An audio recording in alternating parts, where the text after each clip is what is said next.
Human trafficking, organs, domestic, sex, and global child labor. The State Department has estimated that annually up to 20,000 people are trafficked into the United States out of 800,000 people trafficked worldwide. Many are children between the ages of 12 and 17 who are trafficked here and elsewhere for the sex trade. The figure of 20,000, however, is considered low by the Migration and Refugee Service of the U.S. Conference of Catholic Bishops. Federally funded task forces opened 2,515 suspected incidents of human trafficking for investigation between January 2008 and June 2010. About 8 in 10 of the suspected incidents of human trafficking were classified as sex trafficking, and about 1 in 10 incidents were classified as labor trafficking. The confirmed human trafficking incidents open for at least a year led to 144 known arrests. Due to its clandestine and illegal nature, statistics are notoriously contentious, but the United Nations has settled on the figure of 2.4 million currently trafficked for all kinds of purposes. This is somewhere between 40 and 80%, depending on which United Nations agency's figures are trafficked into the global sex industry.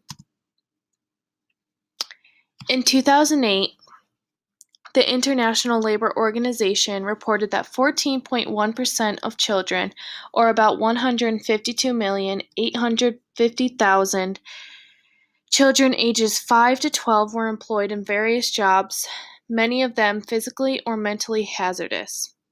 Noticeably, poverty is the leading factor contributing to child labor.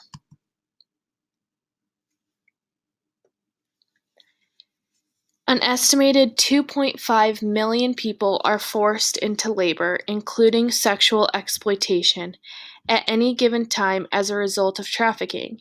161 countries are reported to be affected by human trafficking by being a source, transit, or destination country. The majority of trafficking victims are between 18 and 24 years of age. An estimated 1.2 million children are trafficked each year. Human trafficking relates to the economics because it creates a socioeconomic inequality. Socioeconomic inequality simply means unequal opportunities and rewards for different social positions and statuses. This leads to creating a system that is realistically unfair. Those with a higher power will dominate and take in control to those without any power. Those that are not in a good economic position are forced to accept exploitable arrangements that lead to human trafficking. Child labor has many factors as to why it happens. A lot of child labor is forced upon those that are not in a good economic situation. Families that are in a bad economic situation force their children to work at a young age. Another factor that drives children into labor is one's culture. A lot of families believe that if you work hard at a young age, it will lead to becoming independent and a great future. Those with a higher power, like major companies, abuse child labor. Companies hire children as cheap laborers, and this leads to corruption. Domestic violence is more than 3 times as likely to occur when couples are experiencing low levels of financial strain. The economic climate may give batters additional leverage when using emotional and financial abuse to control their partners.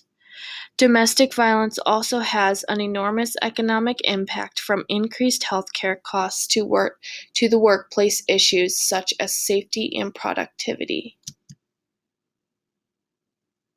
Find a positive and negative impact on how human trafficking affects our economic growth. And do you think child labor helps better America's economy? Why or why not?